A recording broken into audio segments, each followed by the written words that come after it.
এবারের বছরের শেষ আর শুরু দুটোই আমরা বাড়িতেই কাটিয়েছি। যেহেতু একদম ছোট বাচ্চা, তো বাইরের কোনো প্ল্যান আমরা রাখিনি, সম্ভবই না। কিন্তু বাড়িতেই ভীষণ ভালো কেটেছে।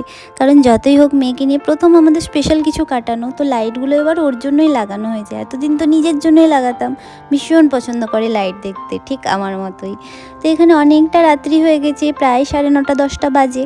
মেয়ে আমার ঘুমিয়েও পড়েছে, তো ভাবলাম এই সুযোগ, এই সময় কিছু তৈরি করা যাক। সারাটা দিন তো সেরকম কিছু স্পেশাল করাই হয়নি, তো স্পেশাল ফিল করার জন্য একটু স্পেশাল কিছু তৈরি করাই ভালো। তো এখানে আমি খাস্তা কচুরির পুরো প্রিপারেশান স্টার্ট করে দিয়েছি। আর দেখো একে একে দুজনে মিলে কতগুলো তৈরি করে ফেলেছি। আমি দিনের বেলাই ভেবে রেখেছিলাম রাত্রে যদি একটু সময় সুযোগ হয় তাহলে এসব তৈরি করব। সে কারণে আমি এর সঙ্গে খাওয়ার জন্য একটু তরকারি আর গোলাপ জামুনও তৈরি করেছিলাম। আর এখানে আমি অলরেডি ভাজতে স্টার্ট করে দিয়েছি। এগুলো না বড্ড তাড়াতাড়ি হয় বলে এটাই ভেবে রেখেছিলাম। আর দেখো একে একে কতগুলো হয়ে গেল।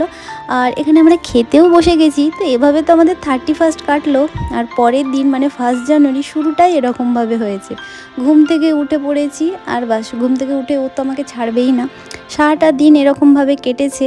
আর কিছু করার সুযোগও হয়নি, করার ইচ্ছেটাও জাগেনি। আর এখানে সন্ধ্যাবেলাও এখন দুধ খাচ্ছে, ওর ঘুমানোর টাইম। আর দেখো ঘুম বাদ দিয়ে লাইট দেখতে ব্যস্ত, কী যে ভীষণ পছন্দ করে।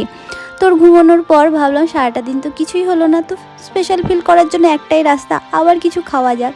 তো এগুলো সমস্ত কিছু অর্ডার করেছিলাম। আর এভাবে আমাদের 1 জানুয়ারিও কাটলো। আশা করি তোমাদেরও ভালো কেটেছে। এটা